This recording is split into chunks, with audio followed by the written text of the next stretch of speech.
You see exactly the same thing that you just said. Oh my God, it's been down then. Excellent. Well, I'm happy to do that because I love the sound of my own voice. So, set during this kind of dissolution summer, this kind of dissolving of the UK, Boulders loves about the failure of politics as it is, to repeat myself, and about the possibilities opened up through disaster. As England, Scotland, Wales, and Northern Ireland all slide towards their own independence, each must come to terms with its past, present, and possible futures, and to consider new alternatives for social, political, and spatial forms. Wrestling with ideas such as Henri Lefebvre's concepts of the right to the city and urban segregation, and Mikhail Bakhtin's Carnivalesque, and Jill Valentine's Geography of Fear, a very fun term, as well as a variety of Marxist and feminist theories, Jones's world sees a multiplicity of revolutionary attempts to reshape space, thus life itself. Oh boy. As one of our heroes puts it, they may not succeed in creating a true utopia, rather, but they can create a better world, even if it is, pardon the French, fucked up, partial, and temporary. This is the dream of the novel, then, a better world, certainly, and one that embraces the possibilities of success and failure as openings, as opportunities to interrupt what is, if only briefly, for what could be. Yay! Nice, cheery introduction. So that kind of suggests I originally came to this because I think you all know my researchy background. I don't know why I'm saying that. You do all know my researchy background, specifically Lefebvre's idea of the kind of right to the city, or the right of the kind of inhabitants of an urban space to kind of reshape it in line with their own desires, normally in a kind of revolutionary and forward-looking manner. Now, part of this he talks about something called l'effet, the idea that in the pre-capitalist city, urban spaces were in large parts, or at least significantly, given over to kind of acts of public celebrations. So these could wander from kind of carnivals instead of public celebrations to kind of the decoration of space, the creation of certain kind of public buildings, ideas like that. He argued this was kind of useful way of kind of diffusing popular dissent before kind of the rise of capital and other strategies became available. But then it was also kind of one of the few examples we have of kind of popular urban joy, the kind of creation of the city through living, as it were. And this ties into Soviet literary critic Mikhail Bakhtin's idea of the Carnivalesque. For those of you who don't know, it's a not dissimilar idea, where he kind of points out that in a lot of Western Europe, roughly a third of the year was given up to acts of public celebration, normally in which the traditional social rules and order were kind of inverted, changed around, class strata were kind of changed around. So, for example, kind of the poorest people in the city would be feted as kings, women would have the rights of men, ideas like that. So similarly, Bakhtin argues that although this was a kind of artifact of the sort of late Renaissance city, he also sees it as the possibility of kind of living the city in a new way, a form of social life that was, and ideally what a real revolutionary reimagination of the city could be. Now, this ties into also, unfortunately, our final idea, the geography of fear, which is originally developed by a fascinating critic called Jill Valentine, kind of early feminist geographer, a rather kind of urban critic, as well as later figures such as Hilla Koskela. The idea essentially being that although, as I think we all probably know, the vast majority of sexual violence takes place at home, despite this, popularly and culturally, this fear is generally displaced onto public spaces. So, for example, Valentine talks a lot about the idea that parks, urban parks, especially at night, are seen as being inherently unsafe, despite the fact, again, that it's a comparatively small amount of violence that happens there.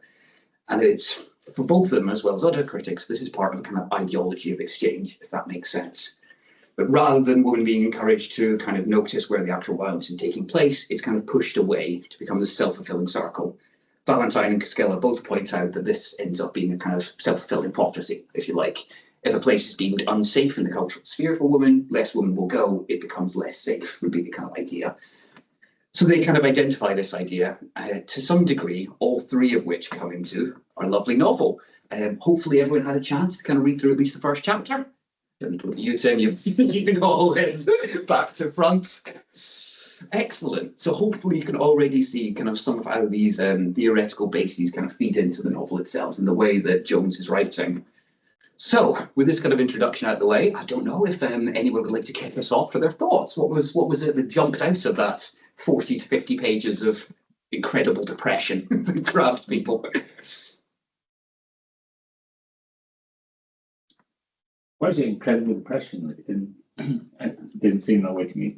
Oh, interesting. I thought it was quite bleak, really. The kind of family narrative, the incest, the stillbirth, yeah, sort of, stillborn child, all that sort of thing. To me, that read quite bleakly. No, fair enough. I suppose, to be honest, as a book as a whole, I find it quite optimistic, generally in its where it goes, at least. Maybe not at first. Did anyone else find that this kind of idea that there was more hope in there than there was kind of elements of trauma? Rachel has a hand. So Oh, lovely. Sorry. Yeah. Rachel. I think you're on mute, Dr. Shanks. Either that or, yeah, she's, yes. Yeah, sorry, I was on mute. Yeah, I wasn't answering your last question though. I just read the first chapter. So it reminded me a bit of Prophet Song by Paul Lynch. But not in a good way, I guess, because I enjoyed Prophet Song, in terms of the writing, the quality of the book. But and also I found it a bit, I don't know, I didn't like the thing of somehow musicians and the counterculture movement was suddenly going to be really important stakeholders that people were looking up to. I found that a bit odd. I mean, maybe it became explained, later on, but I find it hard to tap into that. No, it's an excellent. Oh, no, not at all. No, sorry. I was just going to say that's a really, really good point. And interestingly, quite a few of the characters do comment on the absurdity of it throughout. But part of where this is drawn from, I thought was quite interesting. Jones wrote this kind of during, I think it was Blair's second term. Sorry. I was going to say, yeah. Ah, excellent. Yeah. It's bizarrely, it is based off a real kind of cultural practice of the Blairite government, this idea of trying to integrate popular musicians, especially those seen as being kind of, as you were saying, countercultural figures or kind of underground artists, into kind of essentially kind of, I don't want to be too mean, but kind of neoliberal propaganda. So it does sound bizarre, but at the time she was writing, it was a real tactic.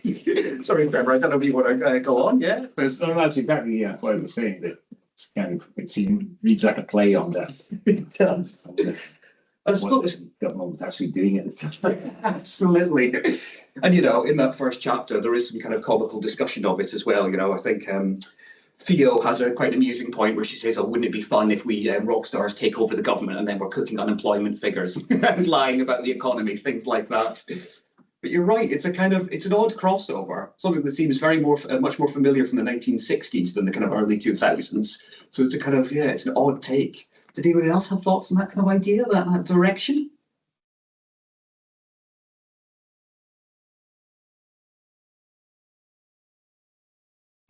Just finished marking, haven't had the time to read the thing. So Fair enough. I guess one of my thoughts going back to Bakhtin and the Carnivalesque is when I think of it in late 20th century British literature, I think of like Angela Carter and the grotesque. And when you're teaching Carnivalesque in first year, you talk about the grotesquerie, the big noses and the big bellies and the sort of obscene fluids, which aren't really part of, and it's been a while since I've read it, and I don't remember which bits are in the first 40 pages. But in some ways, I think part of that idea of normalization of that, you can normalize rock stars in government, is that the novel to me never feels transgressive. I think it's about transgressive things, but stylistically, I tend not to, and you are aware I have a much more pessimistic reading of this novel than you. But there is a sense in which the prose, the story, feel very normalized. Which I guess in thinking of this as the Carnivalesque, I guess one of my questions for you is, if an entire novel is the Carnivalesque, how do you construct that as opposed to the bit where we see the Carnivalesque in a novel and then we go back to Interesting. something like that? The pre-carnival life. Yeah. That's a really, really good point, because you're right. Bakhtin did have an interesting argument where he kind of suggests at one point that the Carnivalesque is never bounded at least by space, but only ever by time. Whereas we, to some degree, see the opposite here. It's fixed in these spaces, but it doesn't kind of spread beyond them. And the kind of Reading campground that a lot of the first kind of section takes place in remains kind of eventually becomes a kind of fixed site of this kind of reimagining, which is a really interesting crossover, kind of as you're saying, with this failure to kind of cross certain boundaries. You and I have talked about that kind of more broadly as well when it comes to kind of the elements of gender discussion and things like that. You're absolutely right. I suppose one thing that I found really interesting and kind of ties a little bit, I think, to this novel, it kind of comes out during the big British boom of kind of weird fiction, kind of crossing over between science fiction, elements of fantasy, and as well as kind of more realistic fictions. So previously we'd done The City in the City, was kind of discussion, which is a very different example, but also kind of crosses some of those boundaries between what seems realistic and normal and believable, and then this kind of level of absurdity. I think there's a little bit of both there, but kind of, as you say, I kind of agree with that argument that for all the attempts to reimagine and reshape the world, it never goes that far, which I think is quite interesting. I mean, for those of you who don't know, part of my reading of the novel is that kind of throughout, a lot of the kind of fixed and more domestic spaces in it tend to be sites of abuse or violence. So generally speaking, the only depictions of kind of homes, whether they're flats, country estates, or kind of domestic suburban homes, all tend to involve some amount of either violence or essentially unhappy families at best. Never gets much better. Whereas the kind of sites of this sort of carnivalesque nature, the festival grounds, the kind of attempts to build new forms, at one point they convert Buckingham Palace into something they call the Insanitude. These tend to be the few sites where something approaching actual families and affection kind of come across. And they're certainly by far the safest. Did anybody notice any of that or have any thoughts about those kind of sections? I mean, I know it wasn't a huge section we were going through, but even in just those 40 pages, we jumped through, a country home, a series of flats, a childhood and upbringing, various areas of Kensington, and then eventually to LSE for a political discussion. There's some irony. Well, did anyone have any thoughts about at least the idea of Bogey, I think, has her hand up.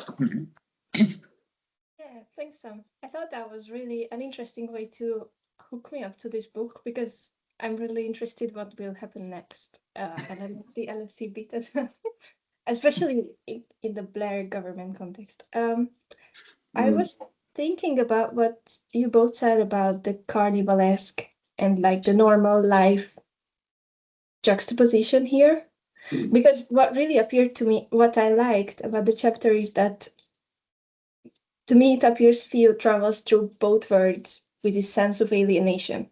So both when life is normal and both when these people are rebelling against something, they are both very absurd and she doesn't feel at home in either of them. And basically, I feel like she's trying to stay in her own words and saying that they still operate by the same rules, even if they seem to be inverted versions of each other, that people are ridiculous in trying to adhere to and rebel against systems. And she is ridiculous she herself is ridiculous as well when we see her through Axe's perspective. So I was wondering if, I don't know what will happen in the novel, but I was wondering if the solution is that an escape into an inner world, since it's unsafe to be in both physically? So whatever happens to her body, then at least her mind is a sanctuary. Or will this bird be humanized through contacts, or I don't know what will happen, I guess, but I'm not sure of the message. It's interesting, and basically, exactly as you point out, and it sounds like you're aligning slightly more with Tim than I in terms of the potential optimism of this text. You're absolutely right. What should be this kind of quite fluid and changeable world very quickly starts to become quite fixed. Even in that first chapter, I think she specifically mentions that there's kind of tribes of hippies kind of erecting totem poles and spatial markers. But even though in this world, as you say, is supposed to be this complete inversion, already there's kind of the claiming of space and these kind of status markers starting to appear. And you're right, I'll try not to spoil too much about where this plot goes. There's quite a lot of curveballs, I must say. It's a very interesting novel. But it's true that there are these suggestions that simply inverting the world without kind of changing some of the underlying issues is not necessarily a guarantee of this kind of freedom. I mean, I think there's a couple of ways of reading what Jones kind of talks about in terms of gendered violence as well in this novel. And, there are variations of kind of more and less optimistic perspectives. I'd read it as hopefully becoming a slowly better world by the end, but there's definitely a way of looking at it where simply kind of attempting to flip some of these ideas on their head doesn't quite come close to actually changing some of the causes of the violence. So no, that's a really good point, Bogie. Yeah, that's really interesting. Did anybody else notice something like that? Any kind of elements of repetition or these kind of strange elements, for want of a better term?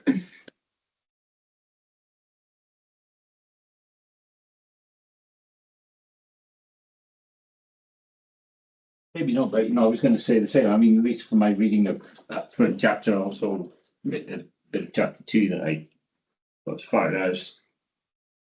I mean, so far it seems like a kind of send up, but not only of the government end of it, the government trying to do this, but of the countercultural movement itself. Like it's very hard to see any kind of authenticity in there yet. It all seems quite stage managed, doesn't it? Yes. Yeah, so it feels, but then of course we're seeing it through her own skeptical eyes, and I guess we've yet to see whether she's right to be skeptical. It's how this unfolds. Yeah, there that she hasn't seen yet that might be somehow revolutionary or something that's more than just show. Yeah, no, it's a really good point. Sorry, Daisy, were you going to say something? No. Sorry. No, I think that's a really good point. And even kind of when Axe is reflecting on it as well, he seems to have a similar sort of perspective there, doesn't he? He kind of calls Pigsty Liver a fascinatingly obscene character.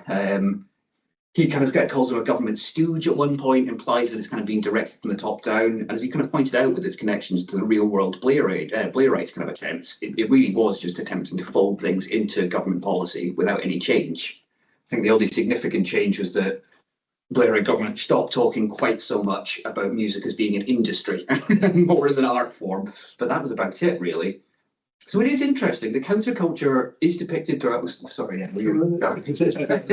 It's also been just think about this. That there's a point when she mentions, I think, in passing, that the musicians that are being brought into this are like none of them are pop. Absolutely, yes. So, and then there's reference to actually, what the masses do, all the interested in doing is clicking, and then you've got the elite who are only interested in booking a table in a restaurant. But perhaps these guys are not kind of stuck in between that. But so that their own elitism. Yeah, absolutely. The countercultural elite. The elitism is also. Yeah, absolutely. And they have their own kind of strange status conflicts, kind of acts on stage, hating each other based on the fact that they're both successful multimillionaire musicians, but one is seen as more commercial than another. And even within that kind of hierarchy, where they're supposedly quite political and engaged figures, they're still quite invested in the state they're supposedly critiquing. Yeah, I think that's fair. And then, of course, there's the references to the Green Nazis and divisions within the countercultural movement, which I thought was interesting.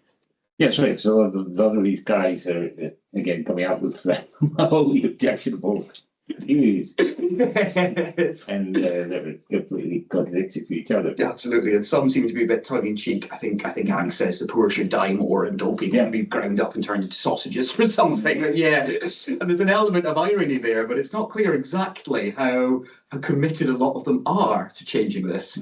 I think it's quite a funny moment in that section when they kind of put on that the terrible kind of slideshow with all these kind of grainy black and white images of kind of Merry England, traditional images, and it seems to be a really bizarre series of it's kind of some photos of the rain, some fish and chips, a game of cricket, kind of these ideas of kind of Englishness divorced from any kind of actual basis, which I thought was fascinating. And I did think it was a nice little touch that it was without a soundtrack for a book so much about this kind of musical scene and these celebrities. So we read last year, The City in the City, discussed it. So obviously you're reading these together. There's three main novels. Yes. So there's two of them, and it's kind of intrigued to know how you can bring them into dialogue. And just off the top of my head, I'm kind of thinking, they're very different. At the same time, there is a kind of counterculture in City in the City, or several countercultures. Unificationists, and then I can't remember what they call the separatists, and then there are these archaeologists, professor, and so on, all this kind of different stuff going on, much of which is also kind of synced up in a way. It comes to seem a lot less revolutionary than it actually might seem, and then or even fraudulent. Right? That's what my recollection is of the professor. Like, No, absolutely, have to be committing fraud. Yes. So, I wonder if that's one of the points where you. Yeah, and kind of on that note, obviously, I think maybe just me wasn't here when you did that previous one. It was, So maybe you can also give us some context as to what led you to that book. Maybe, and what's the third one? And kind of which one of these three was your starting point? Interesting. That makes some sense. Yeah. So the first one, which was actually also my starting point, was The City in the City, partly because it's quite explicitly, or to some degree at least, based on the kind of Lefebvrean thought. The idea is, for those of you who weren't here for it, or weren't present at the last one, of course, or are my supervisor, that it's a strange semi-realist story, kind of a detective solving a murder, which takes place in a border between two cities which are essentially built into one another, kind of abutting all the way along. The idea being that that's such an inherently bizarre and absurd idea, the only way that the inhabitants of either city can make it work is by pretending they can't see the other one, by living their life in half the city and ignoring what goes on the other side of the streets, which is bizarre, but is based on some real sociological research, which is even more strange. The point that I often make as a useful comparison is the way a lot of people don't see homeless people. I'm getting a bit off track here, but I think it's quite an idea, this idea of kind of social blindness, the things that people will themselves not to see in daily urban life, which when you start paying attention to it, happens a lot more than you'd think. So it's a bizarre idea that kind of breaks down some of these ideas about Lefebvre's ideas, including his concept of what he called urban segregation. And this novel does talk a lot about that slightly later on. Not much I noticed in the first chapter. There's a couple of references to kind of racism and its effects on the characters, but that becomes a significant part of the novel later on. But Lefebvre's idea was that cities are often divided up against themselves to kind of separate groups from one another. And the idea being that they might be communities of class, communities of ethnic groups, social groups, ideas like this, that are often pitched as being, at least by local government to some degree, they're at war with each other, on conflict, which is a nice way of discouraging the different communities from working together. Basically, it's a big novel to break down. So it was an interesting one, and the novel itself, a big part of the focus towards the end, which Trevor was kind of referencing, the idea of the unificationists, is about how these characters try and bring the city back together, how they try and change it, and ideally for the better, to kind of breathe life back into it as a kind of unified idea or concept, which I find fascinating. It is not successful. All of the novels I'm studying are essentially unsuccessful attempts to reshape the city in this way. But each do have similar ideas, kind of normally conflicted, kind of divided, either working class or kind of mass populace. Normally it was kind of different ideas jostling around the idea of them trying to bridge gaps between separated urban communities. And then finally, normally some sort of attempt to kind of push this together to at least temporarily push through some idea of a unified city or a better urban environment or urban life. So the second one, which actually does sit quite nicely in between these, is The Carhullan Army by Sarah Hall. Another brilliant text that I thoroughly recommend, which is slightly more explicitly science fictional from the beginning, I'd say, kind of set post-climate change, about a woman who flees a horrifying, misogynistic, this is terrible, what's the dystopia, that's it, can't believe I've forgotten that word, into what is supposed to be an idyllic all-female commune in the hills of northwestern England.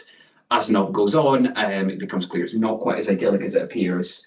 And it's another novel kind of idea, suggesting this idea that, the practices of segregation, recreating those in a different manner, As you'd imagine, a novel about a paramilitary feminist, or proto-feminist force rather, who declare themselves free of men, doesn't go brilliantly as it goes on and as they try and create their new ideal world. It's a fascinating novel. It's not necessarily cheerier than this, probably more pessimistic actually, but it's a really interesting investigation, from kind of very radical feminist perspective, about the possibility of bringing the city together. And that's one that, like this, is also quite engaged with the idea of the geography of fear. So it's a little bit more explicitly dealing with this idea that we're kind of discussing of the cultural, the way that certain urban spaces are seen as being more unsafe or more threatening, rather than Boulder's Glove, which kind of turns that on its head and looks at to some degree, the reality, if that makes sense. I don't know if that was a useful breakdown there. Actually, it's quite a lot of information. Bit loaded, yeah. But yes, I'd say the main connection to these throughout the three has been this act of trying to create the right of the city, as Lefebvre puts it, trying to create a new form of social life, normally in a revolutionary or at least semi-Marxian manner, through these different communities trying to kind of come together. Normally with some success, as we're already starting to see in this novel. There's quite a lot of suggestion about divisions within the movements. And as kind of Tim suggested as well, a lot of the characters who declare themselves to be very radical feminists are not necessarily, which I think is quite an interesting, that's outside of these 40 pages, so I do apologise. But it's an interesting series. I suppose all of them are quite focused on discussing ideas of kind of race, gender, and class, and the way that we can or cannot get between these kind of boundaries that are constructed in urban environments. Which vary from the concrete to the metaphorical, I suppose. That's quite vague. I apologise.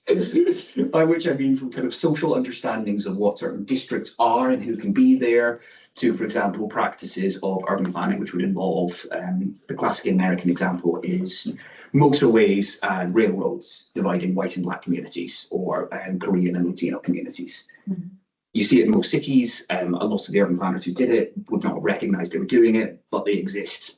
So that would be some kind of an indication, if that's helpful, of this kind of mix, the social divisions and the kind of literal divisions that have been made. I appreciate that's quite a bold claim, but we can talk about that more. It is a novel that has a little bit to say about kind of some of these elements of segregation, well, more later on. But I did note that kind of even in these wee sections, the prologue in the first chapter, kind of it's the Jamaican Rasta who kind of finds himself getting policed by the police, unsurprisingly. It's Axe, a black man walking home at night, who's kind of tracked not just by a policeman, but specifically knows an armoured policeman, suggesting that, you know, walking alone at Westminster Bridge at night is a common thing. You can see a million folks on any London tour, has in this case become kind of an element of racialised oppression, at least for Axe. So there's these elements, and this degree, to some degree, also comes back to the kind of green Nazi idea that's referenced a couple of times in this chapter. Again, I appreciate that was an awful lot of information for one section. What does the green Nazi refer to?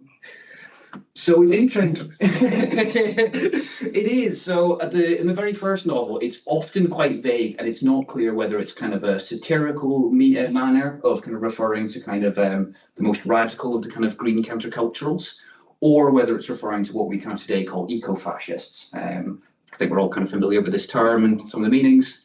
Excellent. By the second novel, which is, if anything, even grimmer than the first, again, very, very very well recommended, is more explicitly about the kind of divisions within really any countercultural movement, but especially a lot of the British hippie movement, between those who kind of idealise this kind of pastoral Merry England community. We need to go back to the traditional ways. We need to do this. We need to do that, and how that can potentially align into kind of essentially identitarian racism. I think I used that word correctly. Identitarian? Yes. I had to double check for a minute. So it's an interesting concept, and there are elements of it throughout this discussion, and even in this novel as well. There's quite a few characters where, even if they view themselves as alien to race, and depending on if some of you do have editions of the novel, as the novel goes on, it becomes clear there's kind of increasing issues in the north of England between Muslim, Hindu, and notionally Christian communities, which, as you would imagine, the Green Nazis had a lot to say about. Which is kind of where the discussion of segregation begins to come into this novel. The concept of, if you're trying to redefine Englishness, as a lot of the characters in this novel are in the context of a post-Britain, how do you do that without appealing to either a wholly reactionary or ultimately kind of racist tendency? How do you recreate a national image that kind of doesn't involve the empire, doesn't involve capital, doesn't involve, well, the last 50 years of racism, really, which I think is quite an interesting question. And it's one that Jones, again, kind of never really suggests that her heroes kind of solve, despite the fact, you know, they all believe themselves to be anti-racists, capable of kind of confronting this. It's not entirely clear that they're capable of it, which I think is quite interesting. And it does certainly play into some of these. Again, that's another really good chapter later on, which if we were interested in continuing discussing this novel, could be worth looking at during the kind of Civil War period. But yes, yeah, did anybody else kind of notice? I know there's only a few references, but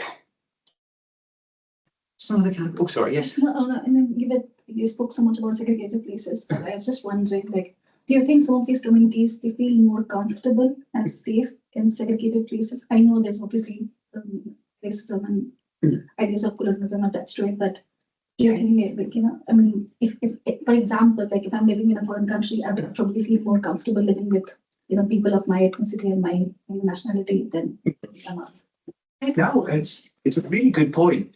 There was a lot of really interesting, at the time, but no longer controversial work. Tim, I don't know if you can remember his name. I cited him quite a lot on the theories of ghettoization.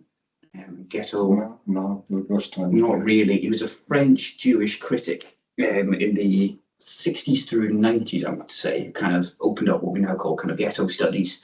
And his kind of discussion was similar. He pointed out that I think specifically the Venetian ghetto and the Viennese ghetto in Vienna, obviously, were both more defensive than they were oppressive for the local Jewish community. So specifically, the Venetian ghetto was essentially its own island, separated from the rest of the community. It meant that during pogroms, they were safer than Jewish people in the mainland, things like that. And he makes this point that at the same time that this kind of ghetto was an agent of oppression, you know, many of the people living there either couldn't afford or simply weren't allowed to leave it. It was at the same time kind of element of protection. And you do see this in quite a lot.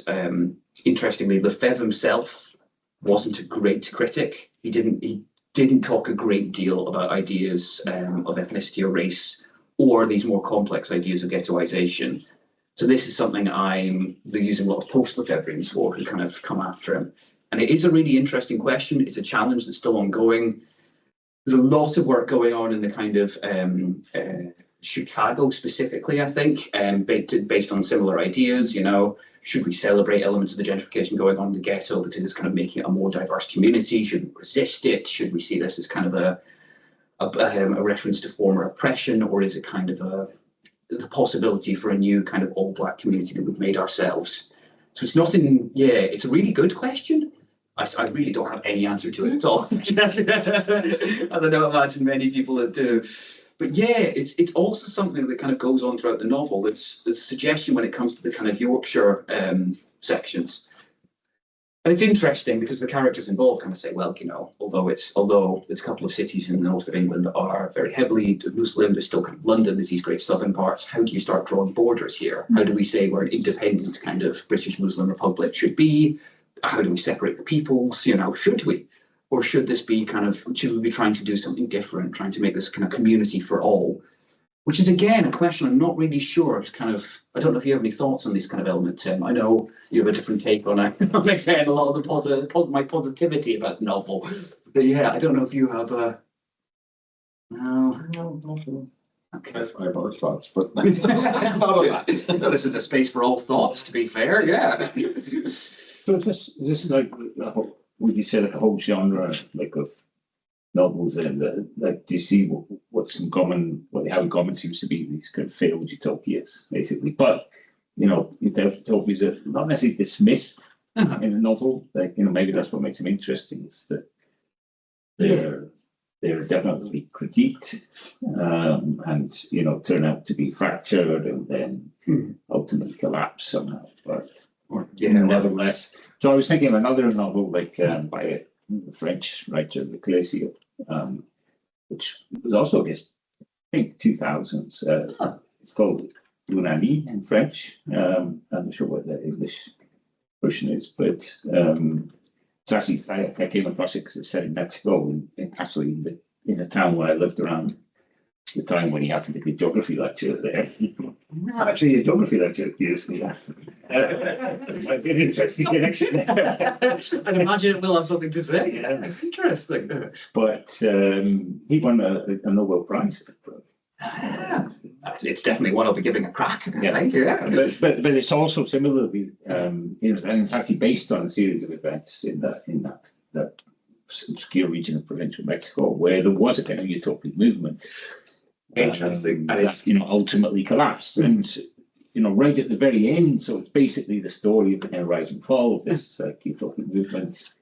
But, then there's kind of this last 2 pages right at the end when it's like looking back from 20 years ahead or something like that at the time. And it seems, kind of nostalgic looks that said, well, it failed, but we tried. And, so I wonder if you could compare these 3 novels, or, also, I'm guessing there's probably a lot of other science fiction. Make that conflict. Yeah. They're not so much dystopic, because you use the word like dystopic, but more like failed utopia. So they're actually utopic novels, but and again, maybe the difference, I don't know what the difference with him is, whether it's just how devastating a critique is, or whether it's like, well, there was promise here, which is maybe you're more optimistic. I think that's a really good point. And I think we did diverge on this a little bit, but my take was kind of like you're saying there, Trevor. I see it as having moments of brilliant success. So, for example, in this novel, there are a couple of genuinely fantastic moments in all 3, arguably. There are great moments where the success seems possible, where everything's coming together, where the revolution to some degree has succeeded, or at least the forms have been changed, the way of living is new. And it seems like a new world, as you say, every time it fails. But there's an argument, I think, to be made in some way, that because they're thus possible and achievable, they're not, as you say, they're semi-utopic, but they're not full utopias off in some distant future. They're achievable in the way that they fail, in the way that so many attempts have done. That it's groups of people are trying something different, and at the very least marking a break with what has been. And that does happen in each. There's some temporary success. In the city, there's a brief fusion of the 2 cities into one, even if it doesn't last very long. In the Carhullan army, they're able to kind of seize a few towns and kind of try and invert the social order, even if it's not necessarily great. Again, I'll try not to spoil anything for Boulder's Love for those who do want to finish it, because it is great. But there are a few genuine moments, some genuine creations of I think they call it kind of the act of love and things like that. They're able to create kind of living moments between large communities, and that kind of are able to break through some of these boundaries. I appreciate some of that gets quite vague when I start thinking about what a world without boundaries looks like. But it's a really good point. Yeah, I think they're all hopeful to some degree, although it's a very strange thing to say in that they fail. And then there's also the potential for success in each. Although they're all very absurd ideas, they all treat the attempts to change things as quite realistic and in quite a kind of concrete manner. In that manner, they explain why they fail to some degree. They explain what goes wrong, the mistakes that are made. So I'd say, even if it's not a blueprint for success, at least we know what failure looks like and how we could, in theory, avoid that. Is that kind of useful? Yeah, but then I was just thinking, but both these 2, but also the French novel, that kind of told through the eyes of narrators who get kind of caught up in these utopic events somehow, but they're not themselves kind of interior to, so they're witnesses in a sense. They're there, again, get drawn into the events around this, but maintain this kind of critical distance. Yeah. I mean, that seems what feels the case with Theo on this. Yeah, I think that's very fair, and it kind of works with what we were talking about earlier about the fact that this kind of divide between the idea of the counterculture and the idea of these celebrities who are leading the counterculture, right? That there's some degree of this movement, but also not. They sometimes see themselves as kind of leadership figures, but also acknowledge they don't really have any control over the kind of crowds they're singing to and kind of organising. It's true that at the same time they're so central. I mean, Theo is a great example, I think. She remains a central character all throughout the series and is often quite a very important one. But essentially, as kind of quite a slight and softly spoken woman, she's often kind of ignored and maligned from the mainstream. Some of the men are normally seen as the leading figures, and she's kind of just there as this kind of witness, as it were, which I thought was really, really interesting in a novel that is kind of very invested with a lot of kind of feminist principles and ideas, to be kind of reflecting on that, this kind of question of how much any of them, you know, towards the end, there's quite an interesting line where a fight breaks out during this kind of wonderful coming together gig of all the kind of big musicians of the novel. Kind of, it's mostly a happy ending, things are kind of going okay, things are together, the revolution's tottering a little bit, but it's still standing. And they watch as this kind of whole crowd devolves into quite bloodthirsty violence for no particular reason. And again, it's kind of Theo as this reflection, he kind of says, oh yeah, it kind of becomes clear every now and again how much difference there is between the celebrities on stage, these kind of rock stars, and as you point out, not pop stars, and the kind of fan base, the movement that they've kind of whipped up and got going. So I think it's interesting, this idea of kind of being able to inspire this change, but not really being a part of it in that sense. Yeah, I mean, yeah, I hadn't really considered it from that perspective, Trevor. That is really interesting. I'm thinking of the detective also, and I can't remember his name, Borlu, was it? Borlu, yes, that's it. Who's also kind of keeps his kind of gets the difference from most of this. He never really lets his feelings about anything be known, actually. Though he ends up himself becoming part of the breach. He considers himself a kind of apolitical figure, but takes part in kind of political repression. Yeah, it's quite a kind of unusual figure. Yeah, it's true.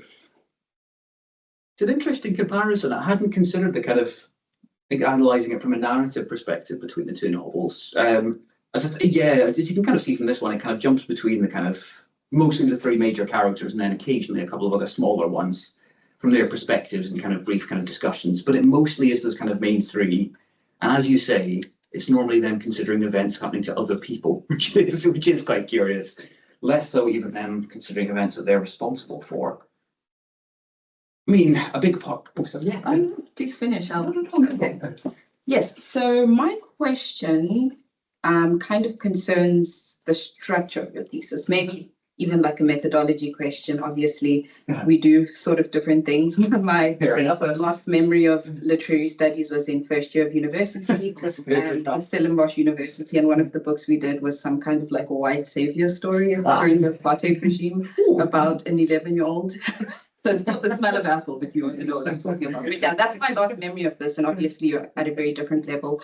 So are you discussing this according to kind of themes? So like the race, the segregation, etc., and then tying it together under this like, I don't know, macro theme of like the city reshaped, if I've understood that correctly. So is that your macro theme, or are you wanting to identify like a wider, like a more like a macro theme? And I have a second question. Do you think it would have taken anything away from the narrative if, as opposed to rock stars, it had been like classical musicians or indie folk musicians, or, you know, just, it's kind of a silly question, but you were saying like the main connection is this idea of kind of utilizing, you know, pop culture figures or musicians in these contexts. So what indie, or I don't know, folk music is associated with Bob Dylan, for example. So why not go that direction as opposed to rock stars? What's the... No, two really good points. So the first one, because I at least know what I'm doing, so I can answer that quite quickly. My idea has essentially been to kind of work through it text at a time and kind of examine a few of these different elements and see how they kind of bleed into one another. With kind of reference to each other. Tim has pointed out that I do need to tie it all together a little bit better. So that is something I'm working on. But the way of kind of organising, kind of starting with the city in the city, moving through Carl and Arby into Bold as Love, was because a lot of these ideas between each kind of feed into each other a little to some degree. So lots of the ideas of kind of abuse and questions of feminism and spatial ideas of feminism are kind of more current in the second to the third, which make it a useful kind of pathway for discussing Carl and Army into Bold as Love. Elements of segregation are most pronounced in the China Myville novel, and then again to some degree in the Carl and Army, where there's kind of elements of that. And each one, what I'm trying to do is kind of break down, yes, both the successes, these the brief moments of brilliance. I'm getting a little bit lost as I try to find my own page, which is never a good sign, is it? And to get slightly closer to kind of these lengthier and lengthier moments of hope in each case. In the City in the City, essentially it's one night they have where they're able to bring the city together. In the Carl and Army, it's not clear, but it seems to only be like a matter of weeks. And then the kind of bolted love and across the series, it's at least a couple of years, you know, success failing, but kind of puttering along, as it were. So my idea is to examine the kind of way they treat these different topics very differently, ultimately, but with kind of themes running through, as well as very similar ideas. So there are quite a few. Oh, sorry. I didn't sound like a good taking a breath. But the second question, sorry, remind me, was why are they? Why rock stars? Is it important that they are rock stars? That's a really good And is that question. something you can push against? Maybe. Yeah, no, I'm interested. I suppose to some degree, the folk musicians and their suggestions of some of this kind of folky influence there are much more associated with the kind of quiet protest movement of the 60s. You mentioned the Bob Dylan kind of idea, you know, the Newport Festival, all that sort of thing. And this novel draws on some of those ideas. It does kind of, there's kind of a lot of idea of certain ideas of romanticism in it. There's kind of quite a lot of references to this kind of idea of kind of hippie optimism of the period. But it's certainly not as optimistic as the kind of folk singers were, or the kind of musicians of that generation, most of which are kind of principled, but ultimately kind of quite quiet and polite songs, you know. I always heard about the Almost Riot when Bob Dylan plays kind of electric guitar at, I think it is Newport, actually.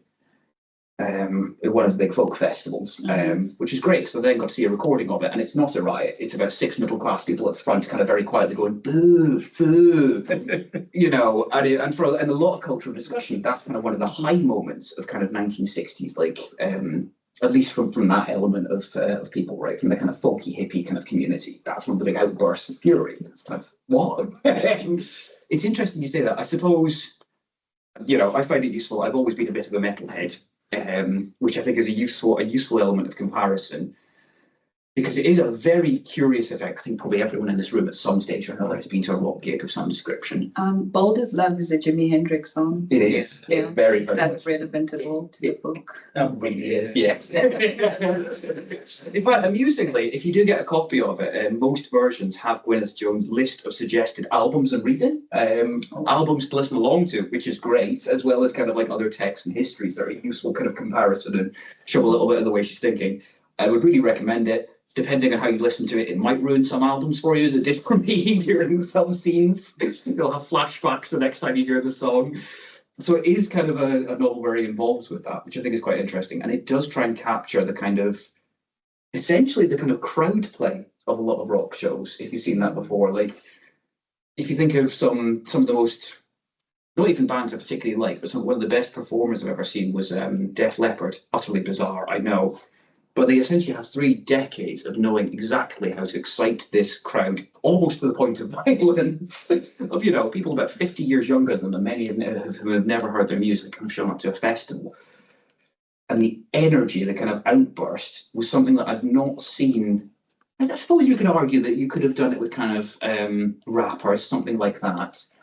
But I've never seen at an indie gig. You don't get mosh pits, for example, would be a good example. Theories. It's like my pushback, you know, because no, it's a fair one. Yeah, it's a really good point. And to be fair, they're not the kind of rock stars, but they're mostly suggested to be a bit kind of indie influenced. They're more kind of like the alt pop of our day, or kind of alt rock, than they are kind of the true rock, as it were, of the 70s and 80s, the kind of metal. So it is a really good point. I mean, Trevor, I think you made the point that I think it's even referenced in the novel at one point that one of the characters looks around and realizes there's no pop stars here. What on earth are they talking about? Trying to get in touch with this popular feeling. But it is this kind of more rock-based gig. Which I've always thought of this in a British context, but I think this is 2001. Roundabout then, is it? Which makes it 2 years and thus gestation of a novel period after Woodstock 99, which is the classic example of rock stars who cannot manage a crowd, which breaks out into violence. Yeah. And I'm not saying that there's a secret new metal thread. But I do wonder if that, because that is such a, like, if you were in your early 20s in New York in 1999. So like, that's very different. But it was a moment of, we have the memory of some of the festivals of the past. Mm-hmm. And we remember them as idyllic. Mm-hmm. And when we recreate them, they become hideously violent. Mm-hmm. And I wonder, do you think there's any of that playing into it? Like, anything outside of this very English context that is what we see in the novel. Yeah. No, that's a really good point. So two excellent points from both of you that have challenged what I was thinking about the novels. I'll be reacting to those. It is a really good point, and I suppose a big part of it is kind of, it's not a novel that's positive about kind of either nostalgia or elements of romanticism for the past. In fact, it's quite explicitly against that. At one point in the next novel, she kind of suggests that nostalgia is equivalent to fascism, which is quite a strong statement. But there is some really interesting stuff. It's a great point. I hadn't considered it in relation to the kind of, the second Woodstock, right?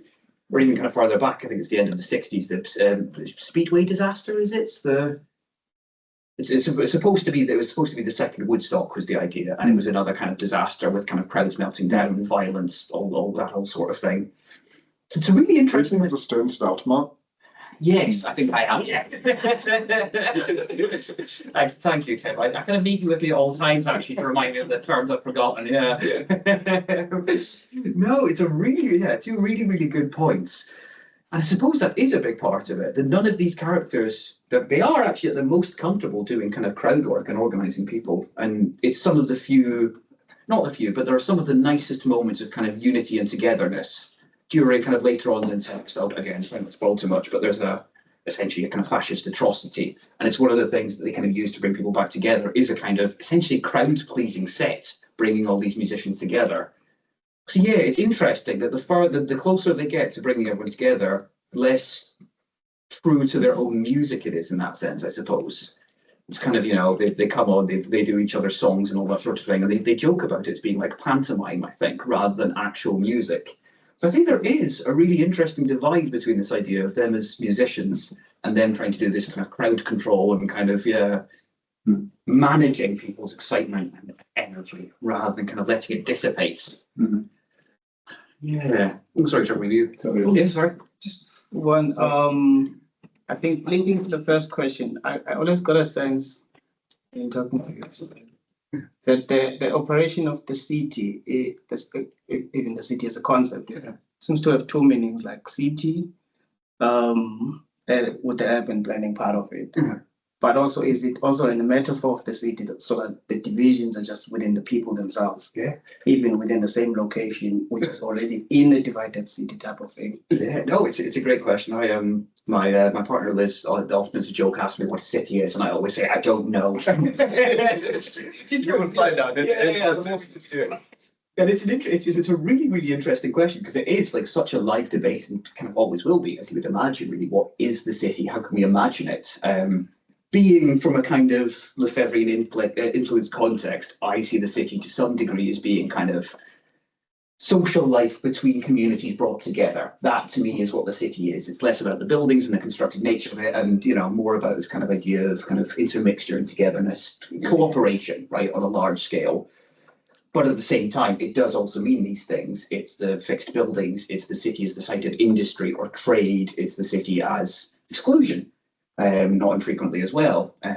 Quite a lot of definitions of what urban space is about who is not allowed in them, which we kind of touched on a bit already in that idea of, exclusive communities and this or that.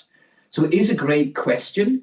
And that is something that I think Boulder's Love does that some of the other texts I'm studying don't really do. It tries to kind of break out from the idea of the city purely into the idea of creating a new social life that could be used for urban spaces. So some of the other festival zones are kind of held in Hyde Park in London, kind of Reading, which is in between a number of major cities, but in this kind of grassy landscape. It's an interesting idea to some degree, trying to bring this kind of rural space and ideas into the heart of the city, I think, and trying to reimagine the possibility of social connections through that. I appreciate that was quite a lot of buzzwords and not much in the way of an answer. So I don't know that actually. I was thinking about Neha's question earlier on with the idea of divisions being first ghettoized, which you gave a brilliant answer, at a urban planning. Yeah. But then it takes a form of governmentality that it gets internalized, and then people start dividing themselves too. That if I move to a new place, I'm for my people. And then the ideas of safety and stuff, because you made comments to a very interesting notion of geography of fear. Yes. That I was very waiting for you to explore. Like, if you don't, then I will follow you. That's fine. I can really quickly come back into that. Yeah. What is meant by the geography of fear, and how do you see it in between your novels and stuff? It's a really, really good question. So again, I think it's kind of Jill Valentine who first defines it. Who's great. It's Jill with a G if anyone's interested in looking her up. I can also give some other recommendations for some really interesting kind of feminist critics. It originally comes from this kind of study of essentially feminist urbanism. How do we as women understand it? We as women. I'm speaking for Jill Valentine, not myself, obviously. That would be something of a surprise. But, you know, how do we as women understand the city? How do we live it? And how is it reflected in these kind of ideologies? So Lefebvre, I don't think he's the first, but he's one of the first people to argue that kind of all urban planning and all understandings of the urban are inherently ideological. Sure. They kind of have to be. They have to come from some economic or political understanding that you're kind of pushing out towards. And he argues that kind of leads to things like, you know, these planners not noticing that they're segregating communities, that they're doing this, they're doing that, they're not building for some people and are for others.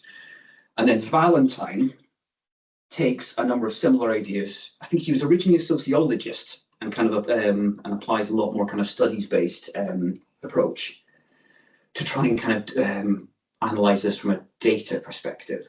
And her argument is kind of like what we were talking about at the very beginning.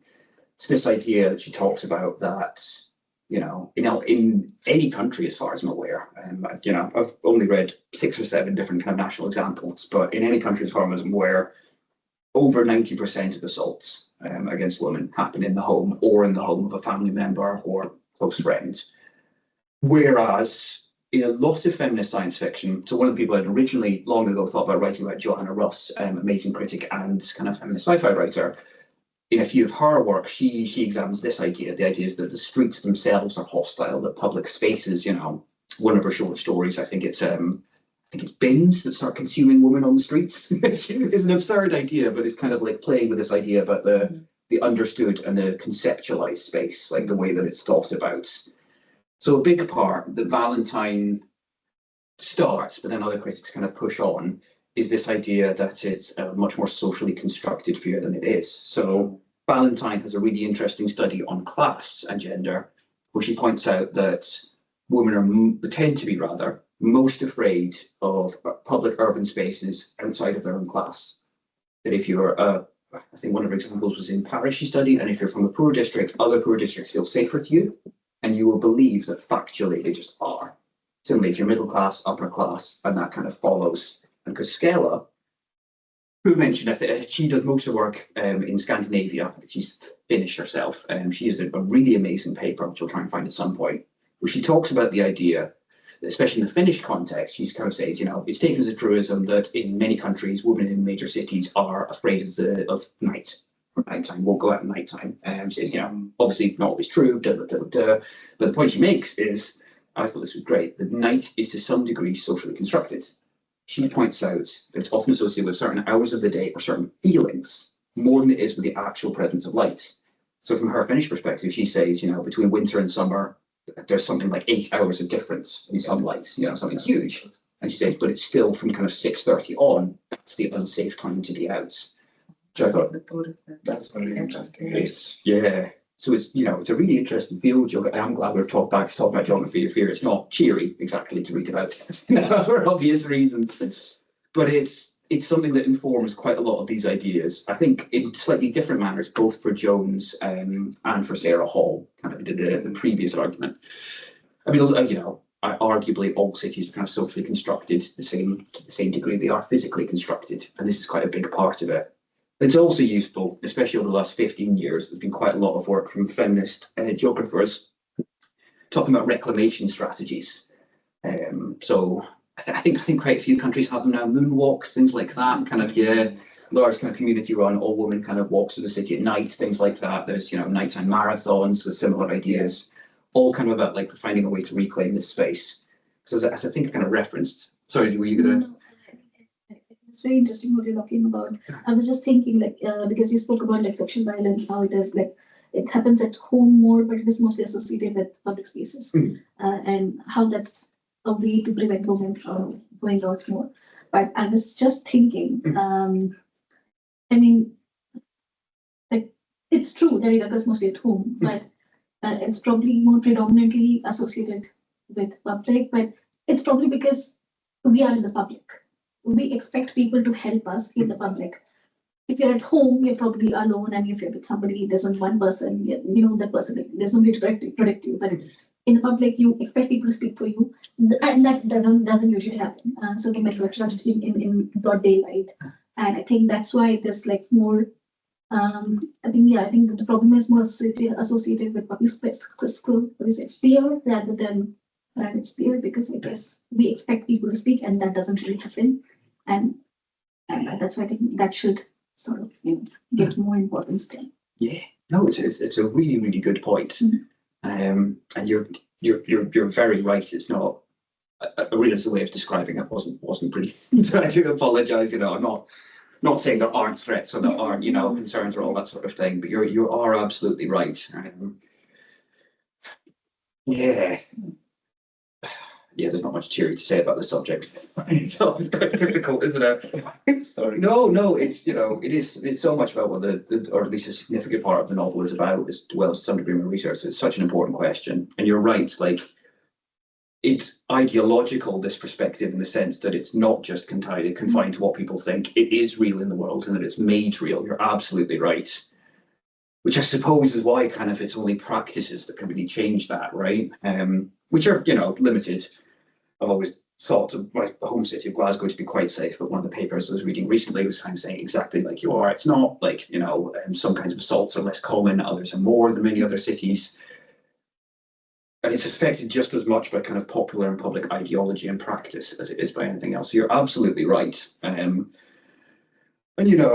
Jones did kind of suggests at various points as well, she doesn't, she makes it clear that not all urban spaces are safe or anything like that. There are kind of references to various attacks happening kind of, outside of the home and all that sort of thing. So it's kind of a very interesting dualism. In the Carhullan Army, the previous text, it's an interesting mix. Again, very, very bleak. The kind of oppression of women is pretty consistent. The main character is a first kind of married to a man who seems to be kind of quite progressive feminist. She experiences kind of the horrible sexual violence on the streets and kind of in these urban spaces, and then it kind of comes into the home as well. So it was interesting, and then I tried to do a little bit more of a kind of, I suppose you could say a kind of reflective perspective, if that makes any sense, on that kind of what you're saying there, that kind of, the fact that it's true in both senses and also ends up being kind of not, I don't know what you call it, kind of, but self, there's an excellent term for that I can't think of, but yeah, I understand. No, excellent point. Yeah, thank you. Yeah. Does anybody else have thoughts about that? It is a fascinating area, but I do appreciate it's quite grim as well. So I don't know if we have any other. Yeah, may I have a question? Yeah, because as a theological student, I can. It is very difficult to not be be attracted by the salt parable, because you are her grandma just said you are the salt of the earth. It really sounds biblical. So I'm especially interested in how this parable works in and extend in the following chapters, and because at least in this chapter is symbols. It works like a symbol of a threat and a promise, and then to a certain degree, my reading is that the thought just to a certain degree represent the forensics self-identity, maybe the most central one. So it will lead me to be curious of the authors, like her understanding of subjectivity. Yeah, and what constitutes the most essential part of Francis although under such a kind of discipling and punishment in the system in the city, but what's the most essential part, or is there any essential part of her? Yeah. Again, it's a really, really interesting question. Yeah, I mean, it's interesting. You kind of that example is a really good one. both the kind of salt box that she gets presented and absolutely that metaphor kind of carry on throughout the series and become quite important. It's also, I found quite interesting that her gran, for those of you who didn't have a chance to read the full chapter, her gran lives in the basement under her fairly unpleasant mum's house. And it's one of the few warm spaces in the novel, and it becomes that again later as well. But it's one of the few places she feels at home, she feels comfortable, she's kind of, it's the closest she really gets to a family for much of the series, is this kind of relationship with her gran, which is quite interesting. In terms of the kind of religious element, that is a really interesting question, because most of the discussion in this novel focuses more on the kind of question of kind of Islam in English identity and how the two are kind of to some degree mutually supporting and where that stands. But now the more I think about it, it's good you brought this. Is the second time I've been pushed to think about something, and now I'm realizing there's a lot more than I thought. There's a lot of biblical metaphor in this series that I really didn't pick up on. And some of it, there's quite a lot of jokes about the kind of chosen one and all that sort of thing. But more than that, there is quite a lot of engagement with that idea about who she is as a person. Because despite being by far, I think she is the biggest of the narrators. She kind of runs through a lot of the text. She's the most critical. She's the most insightful. She kind of sees much more of the world. And possibly as a consequence of that, she lets very little of her own opinions out of who she considers herself to be. I think even in the kind of little bit we did there, when she's at the LSE talk, she mentions that she's quite angry. She can't disappear back into herself to adjust to the feeling of realizing that her father isn't there. She's like, I wanted to retreat into myself, have a moment, but frustratingly, I find myself watching the proceedings, which is an interesting perspective that, she generally speaking tries to kind of avoid getting down to that question of truly who am I. It's interesting, her gran is kind of mentioned there as kind of a witch and has a kind of soft kind of Wiccan identity, not necessarily inextricable from some forms of British Christianity, but kind of related to some ideas and all that sort of thing. And the idea of magic plays a very big part in the series as a whole, which is quite an interesting question, and is often kind of compared to ideas of different kinds of religion.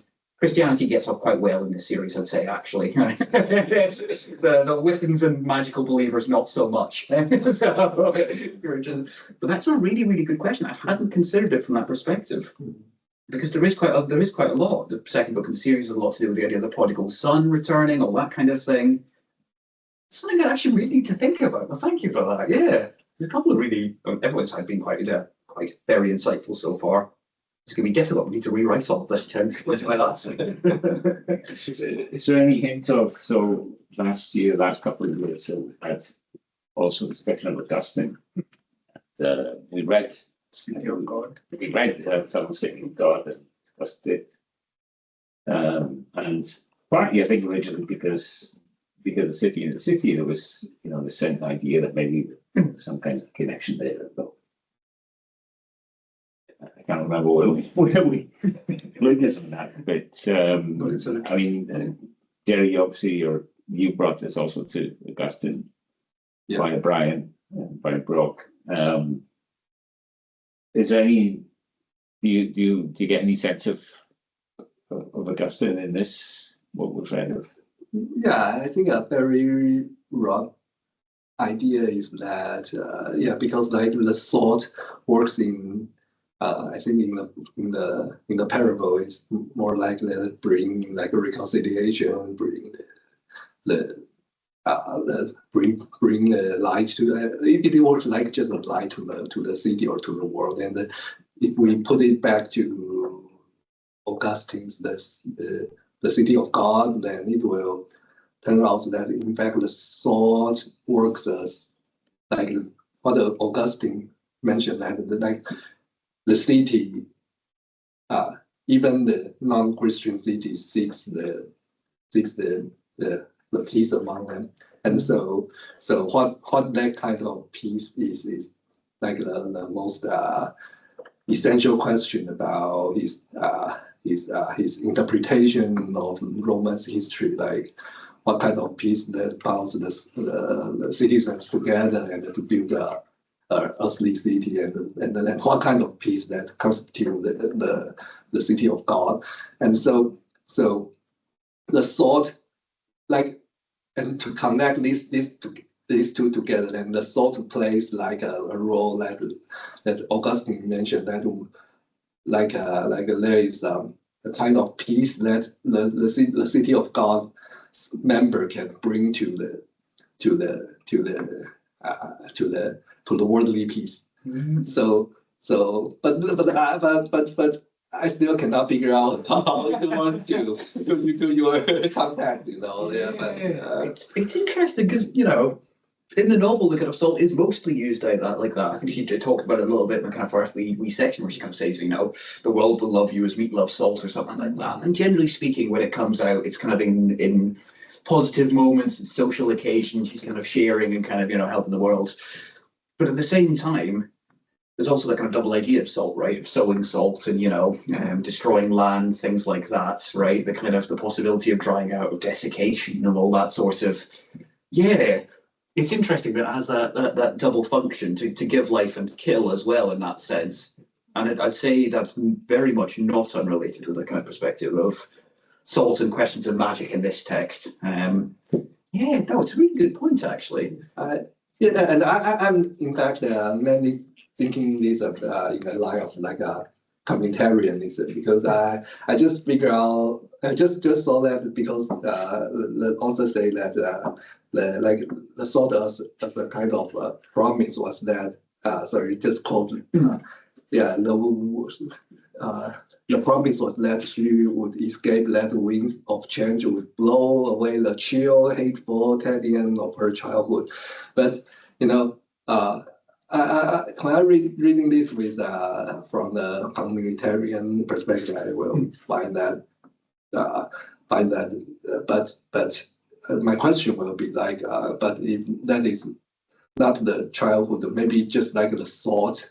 My understanding is that the thought, is representing her self-identity, and then her self-identity to a certain degree is so essentially bounded with her childhood. And just like Sam, you just mentioned that in the later chapters that her relationship with her grandmom and then the basement will become like where she feel comfortable, or so that is so it turns out that her childhood is not so really hateful, Tedian, because that is where or what she feel tiring or boring was, but was in fact what really constitute who she is. I'm not sure if that is like an implication we can raise from. No, it's a very good question. And I mean, I suppose in that sense, kind of her, at least from the novels in the series that I've read, her identity isn't really resolved in that sense. But she still struggles with the idea that, slightly later in this text, she does kind of go back to the basement very briefly. Noticeably, there's almost no discussion of her mum again. That relationship is dead and finished. But with it's one of the few sites.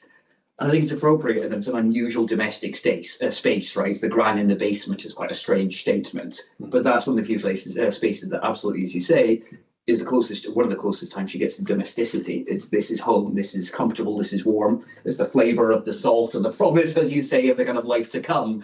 But at the same time, kind of it's contrasted with the life up the stairs, as it were.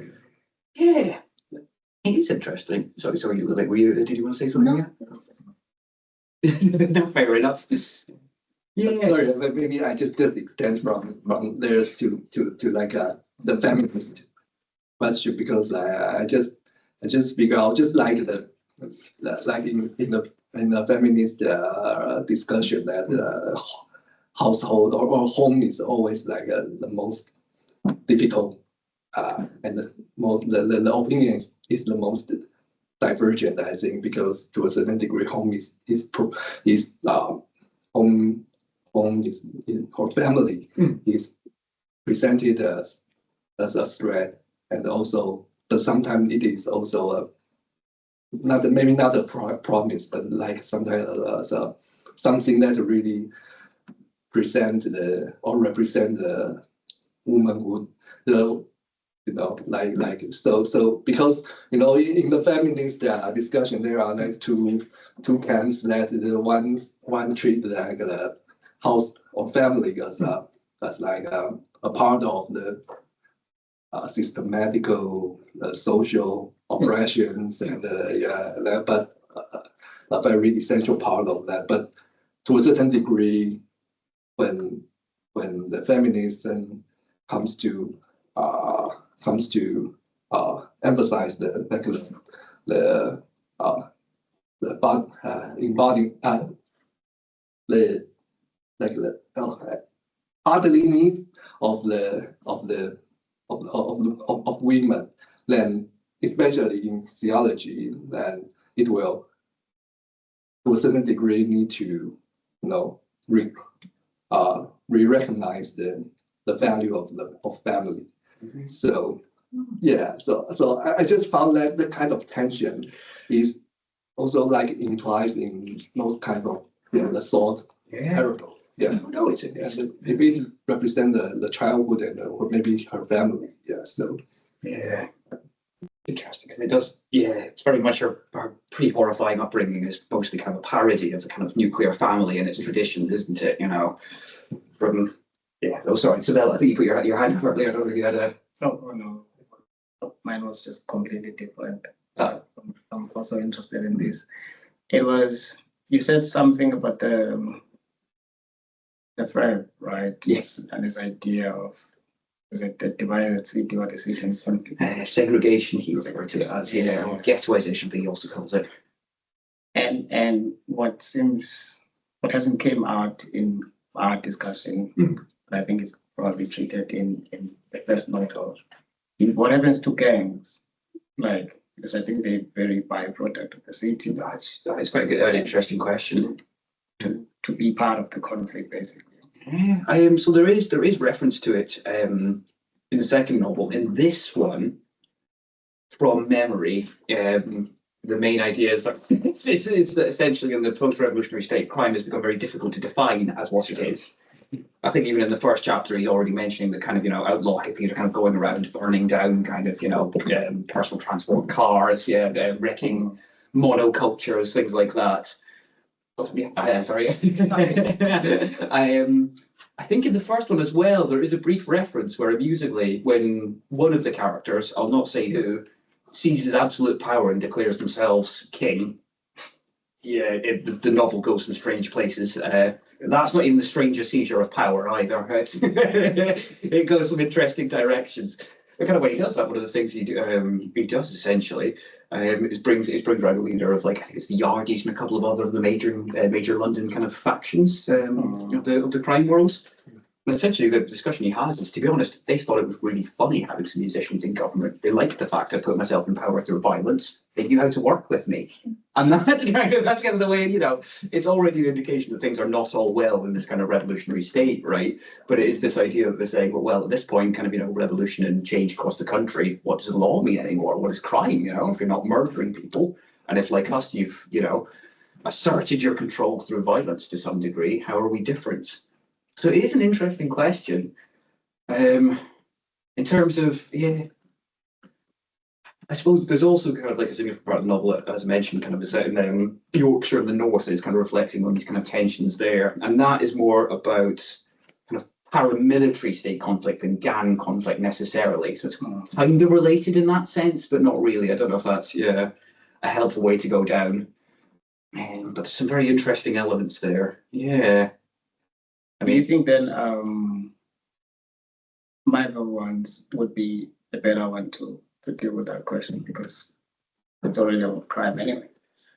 Yeah, it's true. Yeah, and I suppose as well, kind of as Trevor pointed out, that the kind of narrator of the Myville one, Borlu, kind of is a policeman who kind of sees the world in that manner. He kind of divides everything into criminal and not criminal.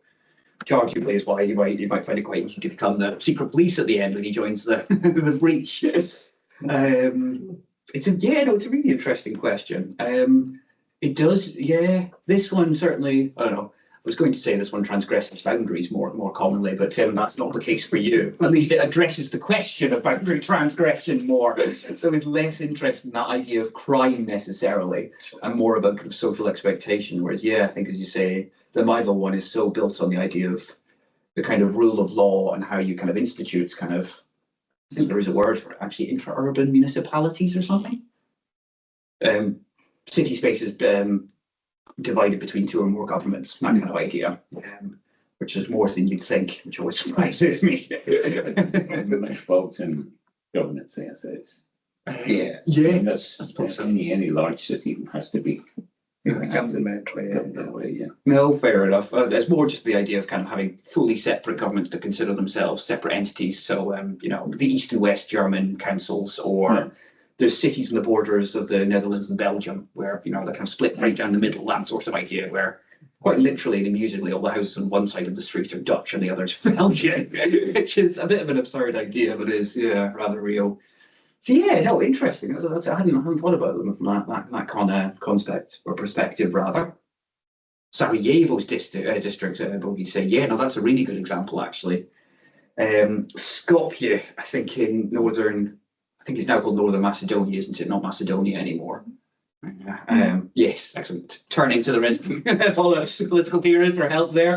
That would be kind of like Bogey saying, that would be another kind of quite close example where, although notionally it's under a single central government, in practice it's kind of governed by essentially competing councils in one capital city, which is a kind of very strange idea. But yeah, Sarajevo is a very good example, actually. And to some degree, the kind of Sarajevo's government at the present is actually more the result of peace talks than it is simply being unable to work together. Sorry, I'm now getting off topic myself. No, those are very interesting points. Lovely. I don't know, we've probably got time for kind of a last week's thoughts if anyone's got something. I have a really quick question for people who aren't Sam, which is on the basis of your 40 pages of this, but also the Nieval. I'm wondering how science fictional you think it is.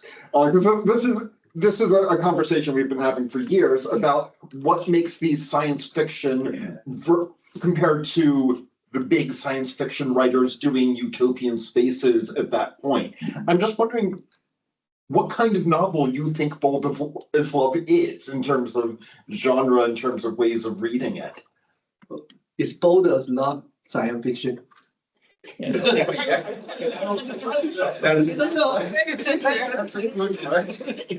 I really have no idea about that. Sorry. I thought in the description, it was framed like then they went on to become the best science fiction, right?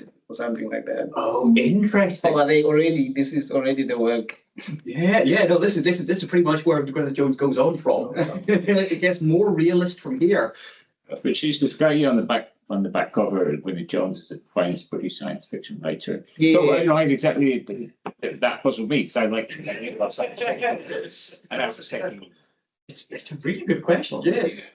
It's a strange mix at various points. It suggests that magic is real within this universe as well, which is not science fictional. It is a really good question. Sorry, I'm now answering again. I didn't just say it. But anyone else? Yeah.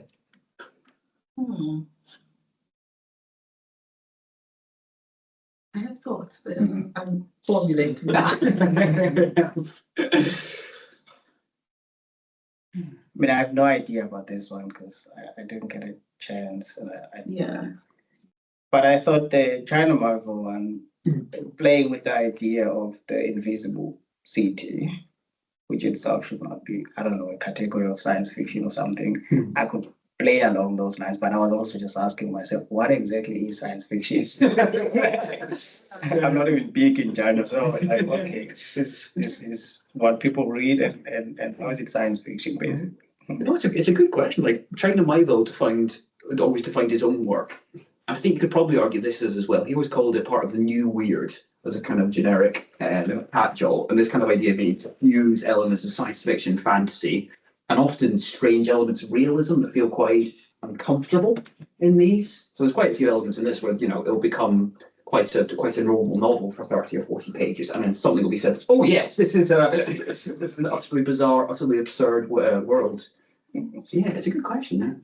I've never been into science fiction for some reason, but I think every time I watch a movie that is based on science fiction, I think I was watching something where like the world was destroyed, and then some corporation sort of created this new world where rich people were, living, I don't know, somewhere in the sky, somewhere in the and then people who buy food, we're living on this earth. So I thought, like, it seems like reality. Yeah, man.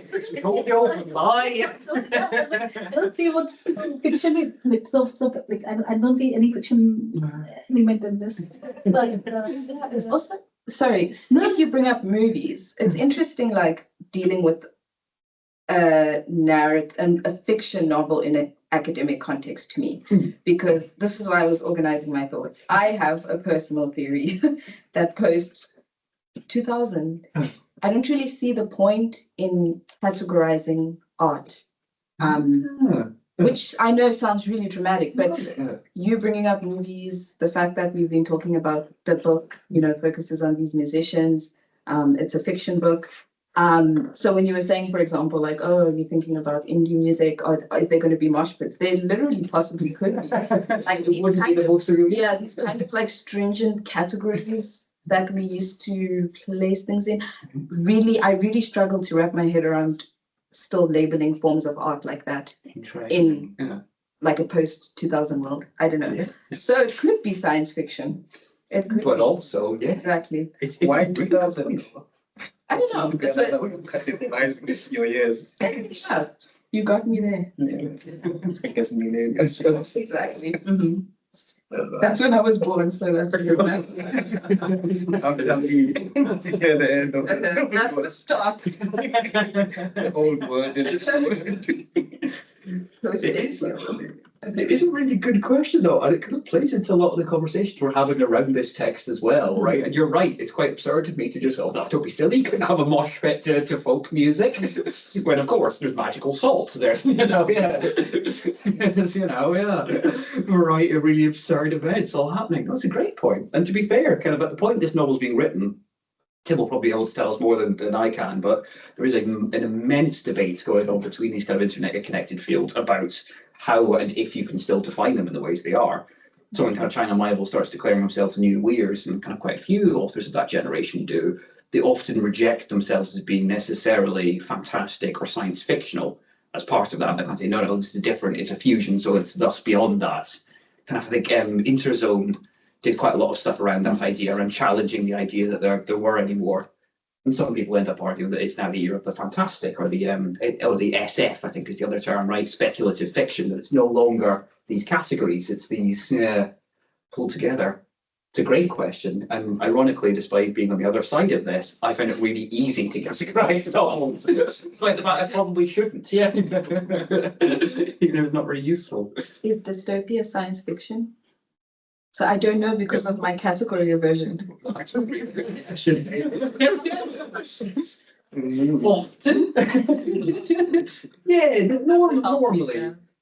Normally it's set in a science fictional world, but I would say you can have ideas of dystopias that are slightly more realistic, and that's not necessarily science fictional. Would that be fair to say, Tim?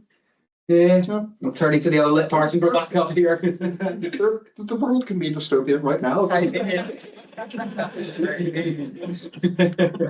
Fair enough. So yeah, good question. It's like me answering what is a city again. Yeah. That was a good question. No, great point. And to be honest, I think that's quite a nice place to kind of come to, really. That it is a novel, like whether or not, as Tim or I will argue forever, it does break boundaries as a novel. It is a novel about breaking boundaries and looking about that kind of, that kind of. Because those are two radically different things. A novel about transgression and a kind of goes. Why we're still arguing, Trevor. I don't know. Good point, to be fair. Yeah, I don't know. I do think it's a fascinating novel. I hope everyone has a chance to read a bit more if you can. Like, it's really good. I won't make anyone read the full series. And depending on enthusiasm, there are other individual chapters which are very interesting to look at from very different perspectives. Some of the discussion in Yorkshire gets much more into the idea of kind of segregation. There's kind of some more involved ideas about kind of gender, third genders, challenging kind of the way sex is perceived at the minute, all that kind of idea. So it's quite a diverse, a very interesting novel. there's also some less dark parts to it, including some really lovely bits. So I could pick a nice fun chapter for the next one that is abuse-free if people want it. Rather than that. But yeah, I don't know. If people would be interested, I'd love to do some more. I think it's a great work for talking about quite a lot of things. There's also the third one. Excellent. That's what I like to hear. Helen Army, that might be. That's true as well, the kind of third text, which would be a nice way to tie it all together. I think so. Yeah, I'd be more than happy to do either, really. I absolutely love these works. As you've all seen, I've had so much to say that Tim's had to stop me. Try and reintroduce an element of conversation, so I'd love to do that. But no, I think it's an interesting work. I also think all three of them really have been quite useful in bringing together at least some bits of all our different experiences and kind of practices. I suppose that's one of the good things about literature is it can do that. So it's been a nice kind of discussion and getting to your perspectives from all over. Like I said, I've never thought about this text in terms of religion until you brought that up, Jerry, and that's changed my perspective. Yeah. So one last thing, what was the Blair context? Seems to play a huge bit in how you presented us coming here. That this was interesting either during the Blair. Some of us have only experienced Blair when he moved beyond just your borders to our borders. Fair enough.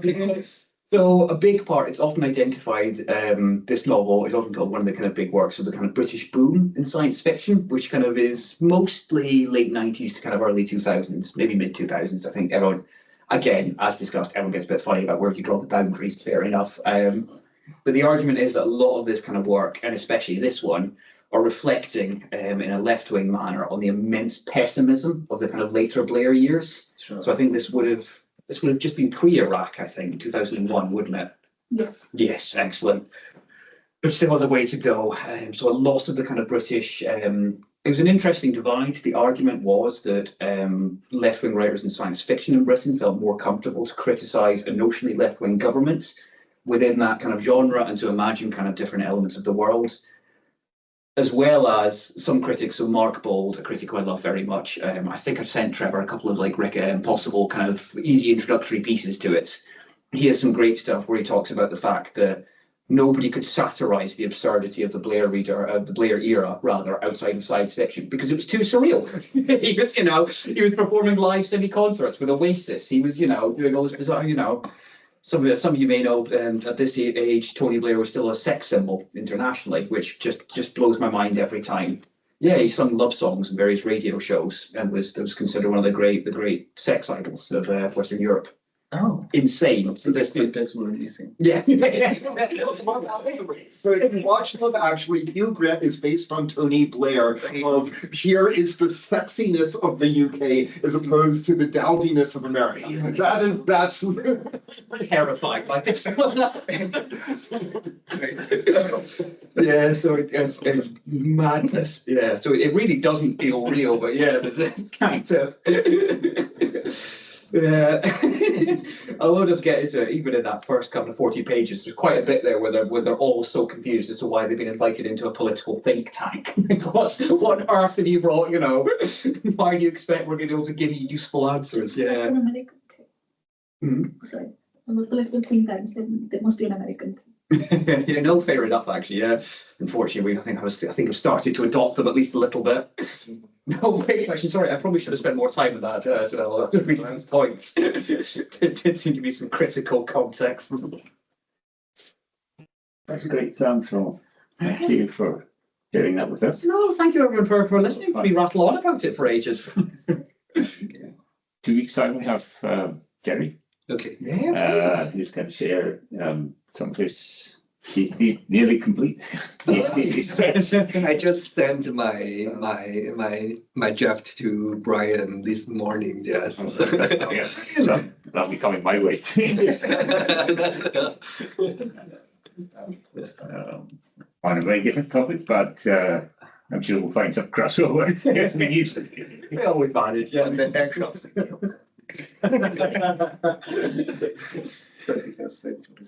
Fantastic. And we have a number of other activities coming up, but feel free. We're still looking at March and we need to get back to constitutionalism theme with Daisy and Bowie. And there's also temporality, which is another of our themes, which, you know, again, there's definitely going to be space in maybe in April or May. Space. Yeah. Brilliant,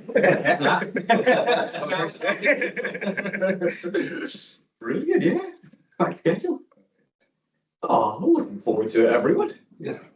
Okay. Thank you, Sam. Oh, thank you, everyone. That Great. was so interesting. All right, I was very happy to do it. So interesting. Thank you. It's a bizarre text, but we're a bizarre group, so it works out. We have the film recommendation, which is a film called Rat Film, which is about, it's an experimental film about redlining in Baltimore, which is where I'm from. There are some experimental bits that don't work, these weird animations, but because Baltimore is a segregated city on purpose. And it's about rodent infestation, which follows the direct map of the original segregated building. It's a really cool little, I mean, it was made for about $10. But things of like 1930s urban planning.